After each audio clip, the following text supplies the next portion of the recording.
یار مدینے کے لوگوں کا کی حال ہے؟ کہنا کیا بات ہے، بڑے چنگے نے، کیوں؟ کہ میں انہوں کڑیاں گاواں، انہیں میں نے ابو قرآن پڑھ پڑھ کے سنایا۔ اس لیے سریکی زبان ہے، بڑی پیاری زبان، میٹھی زبان ہے، اس کے اندر انداز گفتگو بڑا پیارا ہے، لہجہ بڑا پیارا ہے۔ اگر غصے میں بھی آ جائے تو وہ زبان کی چاشنی جو ہے نا وہ اس کو غصہ کرنے نہیں دیتی، پیار میں رکھتی ہے، محبت میں رکھتی ہے۔ تو بہرحال انہوں نے خواجہ صاحب کا کلام بھی پیش کیا اور اس کی ساتھ تشریح بھی کی، آپ کو سمجھایا بھی ہے۔ اگر ایسے عالم دین کے لیے بڑے وقت کی ضرورت ہوتی ہے، میں سمجھتا ہوں سٹیج پہ آنے کے لیے کچھ وقت چاہیے اور خطاب کرنے کے لیے کچھ وقت چاہیے، اور یہ تو بس جلدی آیا گیا چلا۔ اب آپ کے سامنے اس سے بھی جوشیلا خطیب آ رہا ہے، انشاءاللہ وہ کئی ہفتوں سے تیار ہو رہا ہے، بس آتے ہی الحمدللہ جوش و خطابت کے اندر۔ اور جوشیلا فن بڑی لمبی چوڑی بات کو بالکل مختصر الفاظ میں پیش کر دیتے ہیں اور سمجھا بھی دیتے ہیں۔ یہ نہیں بھی سمجھ ہی نہ آئے، یہ نہیں سمجھا بھی دیتے ہیں، سنا بھی دیتے ہیں، اور بات کو سمیٹ بھی لیتے ہیں، اور وقت کی نزاکت کو بھی سمجھتے ہیں۔ اللہ کرے ایسا خطیب ہونے چاہیے جو جوشیلے ہوں اور بڑے علم پہ عبور ہوں ان کو الحمدللہ۔ تو میں نے پہلے سوچا ہے اگر یہ ایک بات مان جانا میری تو انشاءاللہ کئی مولوی اس کے مرید ہو جائیں گے، وہ ہے داڑھی شریف، کیونکہ ان کی گفتگو، انداز تکلم اور اس کے بعد اس کی کنٹرول، جس کو کہتے ہیں نا کنٹرول۔ میں گاڑی پہ بیٹھا ہوا تھا، کوئی نوجوان مجھے لیے جا رہا تھا، اس نے 100 سے بھی اوپر سپیڈ کر دی، اور میں نے کہا تو 80 کی یہاں اجازت ہے؟ کہنے لگا آپ بے فکر ہو کے بیٹھے، میں پرانا ڈرائیور ہوں، کنٹرولر ہوں، اور اتنی رفتار رکھی جو میں کنٹرول کر سکتا ہوں، آپ بے فکر رہیں۔ تو بہرحال وہ انشاءاللہ عزیز جوشیلے بھی ہیں، انداز گفتگو بھی بڑا پیارا ان کا، اور تلفظ بھی بڑا بہترین ہے، ایسا تلفظ بھی بڑا بہترین ہے، اور الحمدللہ ہوش سمجھ سے خطاب کرتے ہیں، ایسے نہیں ہوتا۔ تو میں نے ان سے کہا کہ اگر تم داڑھی شریف تھوڑی سی کر لے تو انشاءاللہ سارے مرید میرے جیسے تیرے شاگرد بن جائیں گے۔ تو نعرہ تکبیر، نعرہ رسالت، راجہ محمد زاہد نواز صاحب تشریف لاتے ہیں، وہ اپنے خطاب کے آپ کو بیان فرمائیں گے۔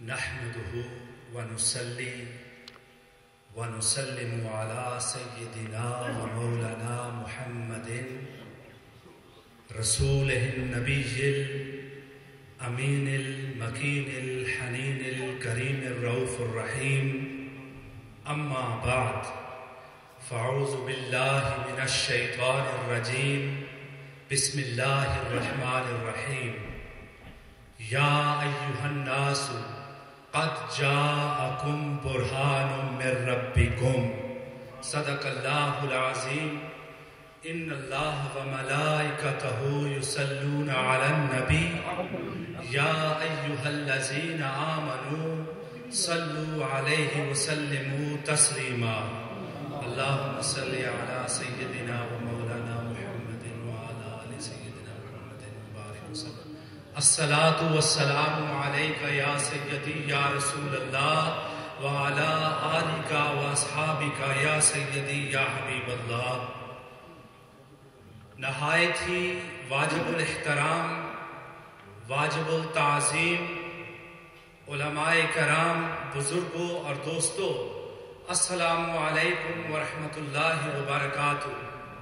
اللہ رب العزت کا شکر ہے جس کے بے پایاں لطف و کرم کے ساتھ میں اور آپ آج زندگی میں ایک بار پھر سرکار دو عالم، تاجدار کائنات، تاجدار مدینہ، تاجدار کل، مختار کل، سرور قلب و سینہ، حضرت محمد مصطفیٰ صلی اللہ علیہ وآلہ وسلم کی محفل مولد میں شرکت کر رہے ہیں۔ یہ خالق کائنات کا اہل سنہ والجماع پہ ایک عظیم کرم اور اس کا خاص کرم ہے کہ اس نے ہمارے نصیب میں اسلامی مہینوں کی پہلی بہار بھی ہمارے حصے میں ڈال دی اور اسلامی سال کی دوسری بہار یعنی ربیع الثانی بھی ہمارے حصے میں ڈال دی۔ مبارکباد کے لائق ہیں حضرت سلطان الواعظین حضرت پیر نیاز احمد صاحب نیازی، جنہوں نے پہلی بہار اور دوسری بہار کو ملا کر اس محفل کا انعقاد کیا ہے۔ یہ بڑے کرم کے ہیں فیصلے، یہ بڑے نصیب کی بات ہے۔ جسے چاہا اسے در پہ بلا لیا، جسے چاہا اسے اپنا بنا دیا۔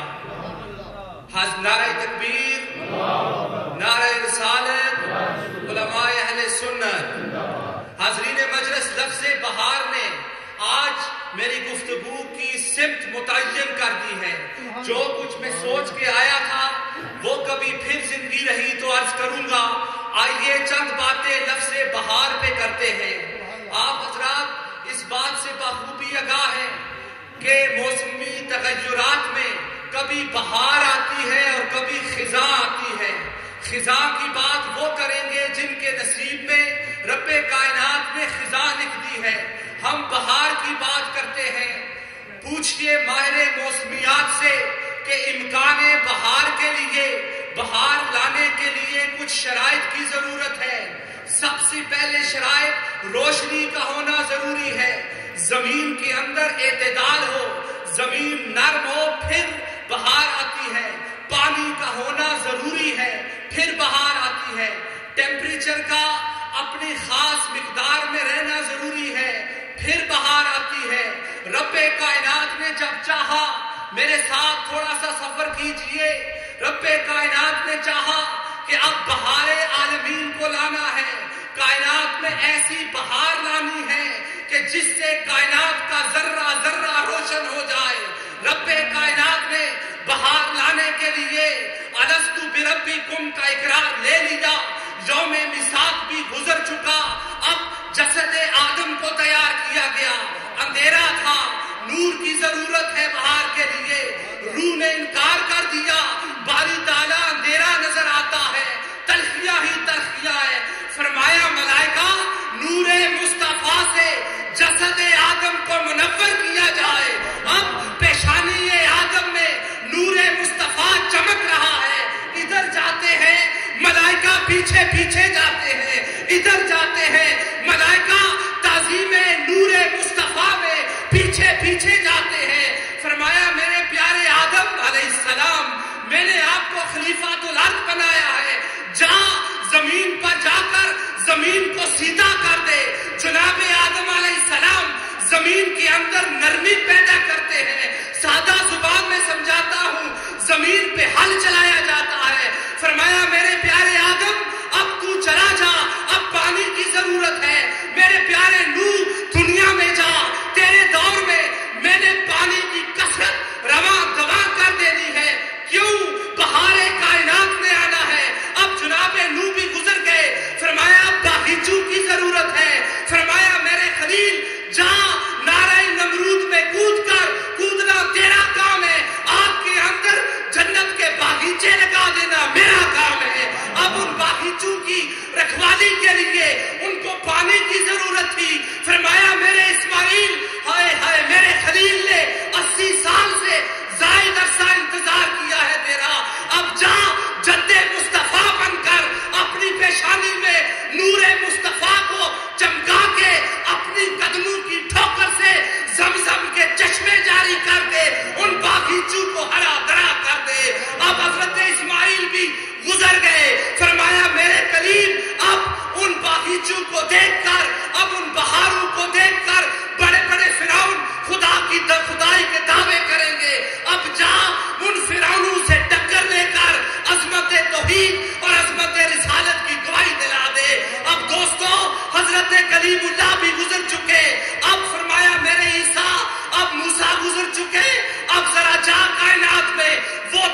زندہ فرعونوں سے اقرار توحید کرا چکے ہیں، تو مردوں سے زندہ کر کے مردوں سے اقرار توحید بھی کرا دے اور اقرار رسالت بھی کرا دے۔ نعرہ تکبیر، نعرہ رسالت، جشن عید میلاد النبی۔ کیوں کر دے؟ اس لیے کہ کائنات میں بہار عالمین آنے والی ہے۔ فرمایا عیسیٰ اپنے امتیوں کو جمع کر دے، مارکس بھی جمع ہو گئے، لوکا بھی آ گئے، متی بھی آ گئے، برنباس بھی آ گئے۔ فرمایا میرے غلاموں اب میں دور جاتا ہوں، اب میں بہت دور جاتا ہوں۔ غلام رونے لگے، جناب عیسیٰ علیہ السلام نے فرمایا رو مت، اس لیے کہ میں جاؤں گا، میرے بعد وہ آئے گا جو دلوں کو راحت پہنچانے والا ہے، دلوں کو منور کر دے گا۔ جناب عیسیٰ علیہ السلام بھی گزر جاتے ہیں، اب بہار عالمین کا وقت آتا ہے، اب بہار کائنات کا وقت آتا ہے۔ فرمایا پرچم لہرا دیے جائیں، کیوں بہار آ رہی ہے، جہنم کے دروازے بند کر دیے جائے، کیوں بہار آ رہی ہے، جنت کو کھول دیا جائے، کیوں بہار آ رہی ہے، آسمان سے سرکار کی دعائیاں آ رہی ہے، کیوں بہار آ رہی ہے۔ اب بہار عالمین، بہار کائنات، بہار ختم نبوت 12 ربیع الاول کی صبح حضرت آمنہ کی گود میں آ گئی۔ دوستو جب بہار آتی ہے تو کائنات کا ذرہ ذرہ چمک اٹھتا ہے۔ جب بہار ختم نبوت آئی تو کائنات کی خاموش دلیلیں بھی زندہ دلیلیں بن گئی۔ شجر گواہی دینے لگے، حجر گواہی دینے لگے، پتھر گواہی دینے لگے۔ میرے آقا نے امام الاولیاء سے پوچھا علی کہاں دیکھتے ہو؟ فرمایا یا رسول اللہ پڑھنے والا نظر نہیں آتا مگر درود و سلام کی آواز آ رہی ہے۔ فرمایا علی میری نظر سے دیکھ، وہ بہار کے کونے میں، بہار کے قرب میں ایک پتھر اڑک اڑک کا تیرے نبی پر درود بھیج رہا ہے۔ گارا منا دے آیا ڈول جانی، مدتا دیا گویاں پہیاں بول جانی۔ دوستو جب بہار آتی ہے تو پھر جو آنکھوں سے نابینے ہیں وہ سونگ کے بتا دیتے ہیں، یوں لگتا ہے بہار آ گئی ہے۔ کوئی دشمن تھا اپنی جگہ، کوئی یہودی تھا اپنی جگہ، لیکن پوچھیے علماء کرام سے، یہودی بھی چیخ چیخ کر کہہ رہے تھے، پادری چیخ چیخ کر کہہ رہے تھے، اور راہب حضرت عبد المطلب کو کہہ رہے تھے آج نبوت بنی اسرائیل سے نکل کر بنی اسماعیل میں چلی گئی ہے۔ دوستو جب بہار آتی ہے تو خزاں والے ان پر ایسی خزاں آتی ہے کہ وہ سمم بکمن امیون کے پیکر بن جاتے ہیں، مگر جب ان پہ بھی خزاں آتی ہے وہ بھی دوڑے دوڑے بہار کی طرف جاتے ہیں۔ پوچھئے علماء کرام سے، یہودی ہوتا اپنی جگہ، دشمن ہوتا اپنی جگہ، لیکن اس میں اگر کوئی مصیبت آ جائے، زندگی کے اندر اگر خزاں آ جائے، مصائب و علام عروج پر چلے جائیں، انہیں بھی اس وقت اگر بہار نظر آتی تو عتبہ اور شیبہ سے نظر نہ آتی، ابو جہل اور ابو لہب سے نظر نہ آتی، بہار امید نظر آتی تو در رسول نظر آتا۔ میرے آقا، آپ کے آقا، کائنات کے آقا باہر تشریف لے جاتے ہیں، دیکھا کہ ایک بچی زارو قطار رو رہی ہے، میرے آقا خود اس کے پاس چل کر جاتے ہیں، پوچھتے ہیں بیٹی رونے کا اسباب کیا ہے؟ وہ دوستو وہ لڑکی کہنے لگی اے محمد ابن عبداللہ میں آپ کے گھر کی طرف آ رہی تھی، میری زندگی میں خزاں آ گئی ہے، مجھے امید کی کرن نظر آئی ہے تو آپ کا در دولت نظر آیا ہے۔ فرمایا بیٹی کون ہو؟ فرمایا میں یہودی کی بیٹی ہوں اور ہو یتیم ہوں، یتیمی کا نام ہونا تھا۔ میرے اور آپ کے آقا کی آنکھوں سے آنسو برسات کی طرح جاری ہو جاتے ہیں، اپنا دستے کرم اس یہودی کے سر پہ رکھتے ہیں۔ فرمایا بات کیا ہے؟ فرمایا میں یہودی ہوں، باپ میرا یہودی ہے، مالک میرا یہودی ہے، مالک نے مجھے دودھ کے پیسے دیے، جا دودھ لے کر آ، راستے میں ٹھوکر لگی، دودھ کا برتن گر گیا، دودھ ضائع ہو گیا ہے۔ یا رسول اللہ میں چاہتی یہ ہوں کہ وہ جو میرا مالک ہے وہ بہت بڑا ظالم انسان ہے، وہ مجھے مارے گا، مجھ سے پیسے وصول کرے گا، کہاں سے دوں گی؟ آپ میرے ساتھ چلے اور اس کے آگے سفارش کر دے، شاید وہ آپ کی بات مان جائے۔ چشم فلک نے یہ دیکھا، تاریخ کے مورخین نے یہ بات نوٹ کی، ارے خدا کی قسم، دو جہان کا بادشاہ، ختم نبوت کا بادشاہ بادشاہ یہودی بچی کے ساتھ یہودی کے دروازے پر سفارش کے لیے جا رہے ہیں. دستک دی، اندر سے یہودی نکلا. یہودی دنگ رہ جاتا ہے. ایک نظر چہرہ مصطفیٰ پہ پڑتی ہے، ایک نظر اپنی اس یہودی لڑکی کو دیکھتا ہے. حضور نے فرمایا یہودی تیرے در پہ اس لیے آیا ہوں، یہ بچی ہے، اس کو مارنا نہیں، دودھ اس سے گر گیا. میری تحریک کا پیغام یہ ہے یتیموں کے ساتھ حسن ظن سے پیش آتے ہیں، حسن سلوک سے پیش آتے ہیں. وہ یہودی خاموشی اختیار کرتا ہے، کہتا ہے مسلمانوں کے نبی دودھ کی بات بعد میں کرنا، پیسوں کی بات بعد میں کرنا، اتنا بتا دے جلدی جلدی کل رات آپ کی کیسے گزر ہوئی ہے.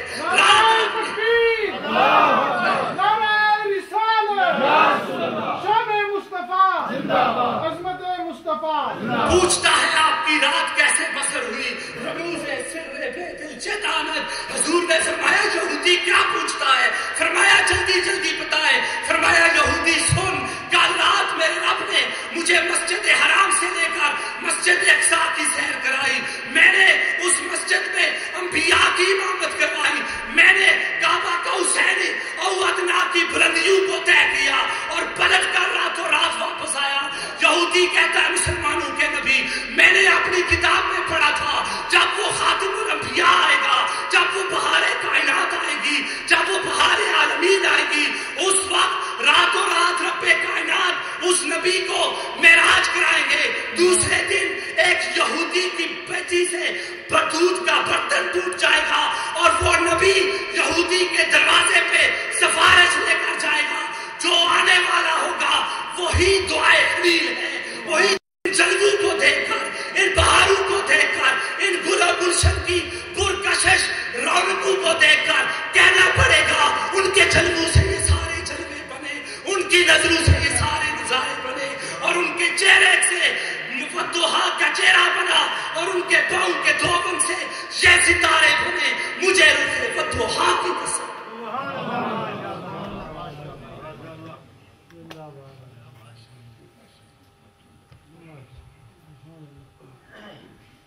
یہ تھے